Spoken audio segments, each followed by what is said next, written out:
Welcome back, everyone, to another Power Rankings edition of the Greeks Gridiron. I am Athan Hristodulu, and today we are discussing none other than the AFC South. A little bit of bias for me going into this one here. For those of you that don't know, I am a Colts fan. You obviously can see these two jerseys up above my head over here. But I am going to try and put my biases aside as best as I can and give you guys a straight shot into my thoughts and how I feel about the AFC South and where they stand going into the 2021 NFL season. So without further ado, let's jump right into things. So if you have not seen a Power Rankings video before, I believe this is the second one that I'm posting now. This is going to be in order from worst to first as we go through all four teams in the AFC South. I'll kind of give my reasoning as to why I put them where I did, give a little bit of insight into my thought process, and then kind of give you guys an overall look at the end of it as well. And of course, as always, I'd love to hear what you guys think about it as I'm going through at the end of the video. We're getting very close, to 100 subscribers on the channel. So really excited about that. So hit that subscribe button, like the video, share the videos, let people know what we're doing over here if you enjoy the content. So first off, to begin, this first one, not too much of a decision really went into this one here, and I think that anyone who's going to be watching this will kind of assume where I'm going to be going with number 4 in the power rankings for the South in the AFC. I'm going to start things off with the Houston Texans. Now, I think the biggest theme for the Houston Texans and as to why I'm putting them there at number 4 really just boils down to the amount of questions that are going into this team and going into this season, and a lot of things to not really like about what's going on there. So obviously, the elephant in the room, Desean Watson, nobody seems to really know what's going on with that. It just seems like he may not even be playing next season at this point in the offseason. So who knows what's really going to go down with that. It sounds like he has not changed his stance on wanting to play in Houston. They went after quarterback Davis Mills in the 3rd round. We'll talk about that in a little bit. But, I mean, overall, there's just so many more questions than answers with this team. The roster is depleted. Losses like J.J. Watt, DeAndre Hopkins from the year prior. I mean, the previous regime has kind of depleted this roster of just about all talent and draft capital as well. And going through this draft, I mean, such a small draft class, and their first one going in round number 3 to a quarterback in Davis Mills, who, a lot of people expected to be maybe like a 4, 5, 6th round pick. I mean, 4th being generous with that. I was kind of surprised to see him go so high, but, there's just so many questions. Is David Culley really going to be the head coach for this team going into the future? I mean, just more questions than answer. And obviously, this is really I don't really see how you could really argue anyone else in the number 4 spot. And I'm sorry, Texans fans, you guys had a really strong run the last few years. It's really unfortunate. I feel for you guys. I know that we're rivals, but I totally feel for, I feel for the Texans fan base. You don't want to see things like that. I remember when the Colts went 2-14 that one year when we didn't have Manning, just the fear inside me of like, man, is this going to be a long time? And I know the Texans have been really scraping success recently the last few years and getting closer and closer what it felt like. And then ultimately it just seems like since that AFC playoff game against the Chiefs a few years ago, things have just kind of spiraled out of control. And it's really surprising to see because Houston was looking like the team in the AFC South just a couple of years ago, and it's been quite a fast and heavy fall from grace.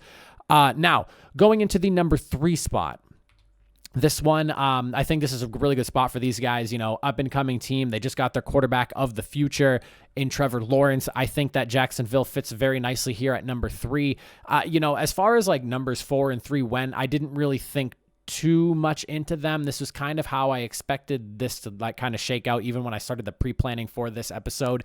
Obviously they found their franchise QB, or at least they hope to have found their franchise QB in Trevor Lawrence. There are a lot of questions as far as positions go. I mean, Tebow Mania is running wild right now over there in Jacksonville. And as much of a distraction as that might be, in a way, it almost seems like a good thing. And hear me out here for those of you that are not liking this. This takes so much pressure off of Trevor Lawrence because there is like a circus sideshow going on where ESPN is just talking about everything that is Tebow, and it almost works out for Trevor Lawrence because he would normally be under a microscope. But because Urban Meyer is doing a solid for his boy here, I mean, it helps lift some of that pressure off of Trevor Lawrence. Obviously, there's going to be the pressure there. He is the number one pick. But I mean, how much have you really heard about Trevor Lawrence since Tim Tebow was brought on into Jacksonville? Or it was even rumored that he was going to be going to Jacksonville. So it kind of works for him. There's still a lot of positions that need to be filled. They had a solid draft class, in my opinion. I believe I gave them a C+. There were some things to like about the draft. A lot of upside in that draft. It's just a matter of whether or not they can, pull that upside out of those players. But overall, I think at a number 3 spot, this works really well for Jacksonville.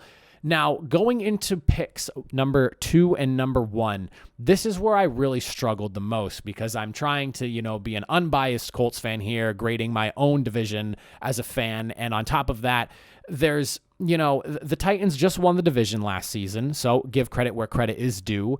But there's so much you can look at with the things that have been lost in Tennessee, what's been lost in Indianapolis, and what's been recouped, what they've gotten in the draft, things like that. And it took me... I put together the first 2 teams pretty quickly, and I spent a solid hour or 2 really just debating where the Titans and the Colts belong in this division ranking. And again, I'm trying to keep all biases aside here and really look at this objectively the best I can. So I'm going to go with number 2 being the Tennessee Titans, the division winners last year. And hear me out, Tennessee fans, before you just start, throwing me off as a Colts fan. Here's my reasoning. In terms of losses, there's a lot to really list here. We have Jonnu Smith, Corey Davis, Adoree Jackson, Malcolm Butler, and Jadeveon Clowney. Now, Clowney's probably lesser on that list and might not even deserve to be on the list, and depending on who you're talking to. I think that, with name value, and yes, he might not have the sack numbers you're looking for, Jadeveon Clowney's a presence on that D-line, and the Browns being able to pick him up, they're going to really benefit from that because he does bring the name, he does bring a presence. While he doesn't get to the quarterback, he's there causing havoc, forcing pressure, quarterbacks to roll out of the pocket. So he might not be the guy that's getting the sacks, but he is forcing a lot of pressure in his position. And I still think he's worth mentioning as a loss for you guys. And so the numbers are really big in terms of losses. A lot of big name players out of Tennessee there. On top of that, they did gain Bud Dupree, which I'm a really big fan of for them. I think that, that's a really solid piece to bring in after losing somebody like Jadeveon Clowney. On top of that, they brought in Janoris Jenkins. This is a solid piece to bring in. Does he really replace Adoree Jackson or Malcolm Butler, though, is really my question on that one. He is 33 years old, not getting any younger. You can't really imagine him getting even better than he already has been playing the last few years. Caleb Farley, obviously their number 1 draft choice. This was something that, there's a little bit of the injury history there with the lower back, and that's a tricky one because, a lot of people get scared away from those. And I've seen a lot of conversation on whether it was smart of them to go after, Caleb Farley in the first round.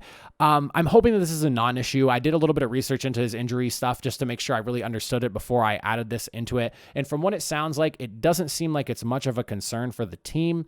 And, he should be good going forward. It sounds like the most recent procedure he had was something he probably should have just gotten done, taken care of the year prior, and opted to play through it and hoped it healed on its own. So it wasn't like something that's been hampering him or it's a new injury. It's just something that was there. He tried to play through and was like, all right, maybe I should just get this taken care of before I move into, the actual, into the pros and start playing on, an injured vertebrae. Now, this could very well be the Titans division. I'm going to flat out say that. For all I know, what the Colts have done might not outweigh what Tennessee has done or lost. And, the tides could very well be that Tennessee's winning this division again. I'm going to straight up say that. And that's my honest opinion on that. I'm very torn on the whole 1 and 2 choices. Now, obviously, I have Indianapolis at number 1.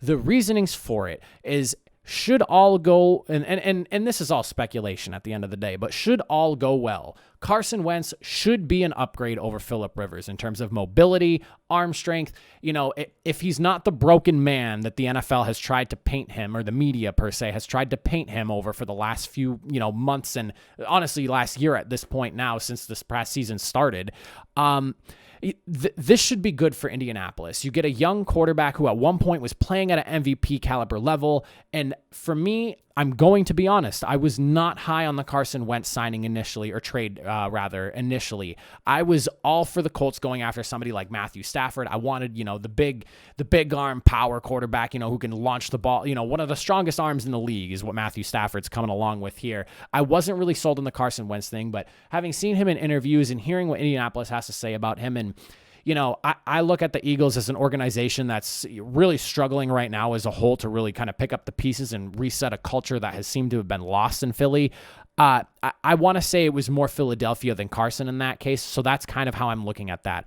On top of that, we've shored up the offensive line with some solid draft picks, and also on top of that, left tackle Eric Fisher, if he can return to form from his injury, this is a Pro Bowl left tackle coming in to replace Anthony Costanzo, who was also a Pro Bowl left tackle. So as long as that works out well, that seems very good in my opinion, so I'm excited to see that. We kind of short up the edge positions in Kwity Paye and Dayo Odeyingbo. So, this is,